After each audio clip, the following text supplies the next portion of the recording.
नमस्कार मंडळी, मी शुभम नागरगोजे पुन्हा एकदा तुमच्या भेटीला आलो आहे.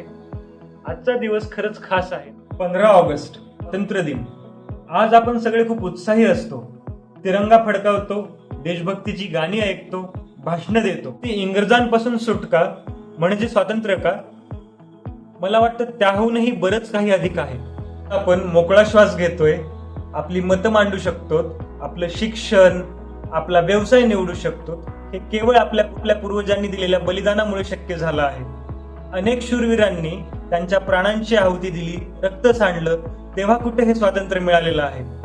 त्यांच्या त्यागाची, त्यांच्या आहुतीची, त्यांच्या समर्पणाची जाणीव कुठेतरी आपण ठेवली पाहिजे. पण खरं स्वातंत्र्य म्हणजे काय?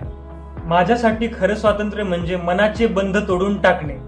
अजूनही आपल्या समाजात काही गोष्टी आहेत ज्या आपल्याला बांधून ठेवतात, जसे की समाजात भेदभाव, विचारांचे जुने साचे, नकारात्मकता. या सगळ्यांपासून मुक्त होणं हे सुद्धा एक प्रकारचं स्वातंत्र्यच आहे. आपण तरुण आहोत, आपल्यात खूप ऊर्जा आहे. या ऊर्जेचा वापर आपण आपल्या देशासाठी, आपल्या समाजासाठी आणि स्वतःसाठी करू शकतो. आपल्या देशात खूप विविधता आहे. वेगवेगळ्या भाषा, वेगवेगळी वेशभूषा, वेगळे धर्म, पण या विविधच आपली खरी ताकद दडलेली आहे. समजा आपल्या एखाद्या शेतकरी भावाला चांगलं पीक मिळावं म्हणून आपण तंत्रज्ञानाचा वापर केला, एखाद्या गरजू विद्यार्थ्याला शिक्षणासाठी मदत केली, किंवा आपल्या आजूबाजूला स्वच्छता राखली. हे छोटे छोटे प्रयत्न सुद्धा खूप मोठे बदल घडू शकतात. चला तर मग आपण या स्वातंत्र्य दिनी एक संकल्प करूया.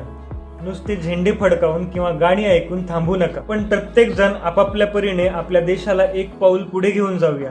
आपल्या मनातले, आपल्या समाजातील बंध तोडून खऱ्या अर्थाने स्वातंत्र्य होऊ. आज मी तुम्हाला आवाहन करतोय, मला कमेंट मध्ये सांगा, या स्वातंत्र्य दिनी तुम्ही कोणती एक गोष्ट बदलण्याचा संकल्प करणार आहात. आपल्या देशासाठी तुम्ही काय करणार आहात?